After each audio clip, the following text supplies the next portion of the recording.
Avec l'affaire Weinstein et le mouvement MeToo, nous avons assisté à un débat de société qui a permis aussi bien de libérer la parole que de développer une large prise de conscience générale.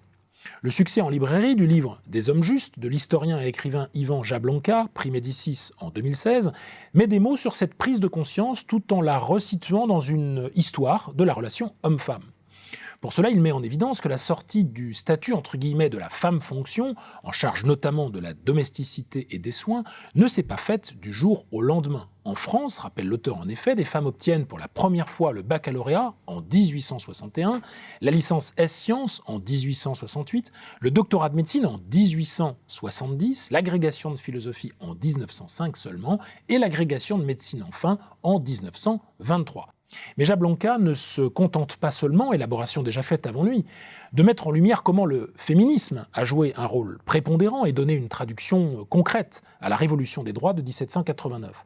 Il tente surtout dans cet essai d'élaborer une réflexion sur le futur de cette relation à partir de nouvelles masculinités, concept clé de son approche qui figure en sous-titre.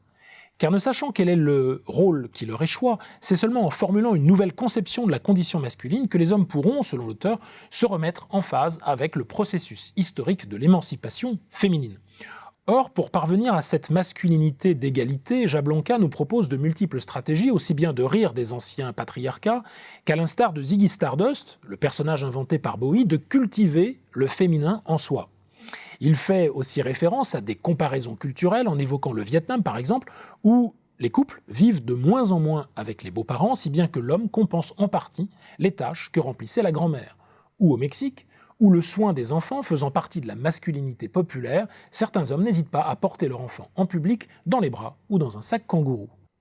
Différentes façons finalement de reposer la question du masculin qui doivent inspirer les réponses que la société en général lui donne, mais aussi les entreprises. Il s'agirait alors en leur sein d'inventer de nouvelles manières de travailler ensemble à partir d'une justice de genre, une expression qui peut faire peur si l'on pense à une police de genre, mais qui sous-entend en fait de débarrasser la morale de l'éternel masculin, cercle imaginaire et artificiel sans consistance ni constance, tant il existerait de masculinités dissemblables les unes des autres. Et ce à une où il apparaît que de nombreux métiers considérés comme réservés aux hommes, notamment dans l'industrie, disparaissent, alors qu'émerge, dans le même temps, une économie de la connaissance où les femmes semblent avoir autant, si ce n'est plus, de capacité à y évoluer et à y réussir. Et où l'exercice du leadership dans les organisations, ramené à la domination de l'art de commander et à celui d'exercer l'autorité, très prétendument masculin, est mis en défaut par la génération des millennials qui remet en cause l'autorité hiérarchique et bureaucratique traditionnelle.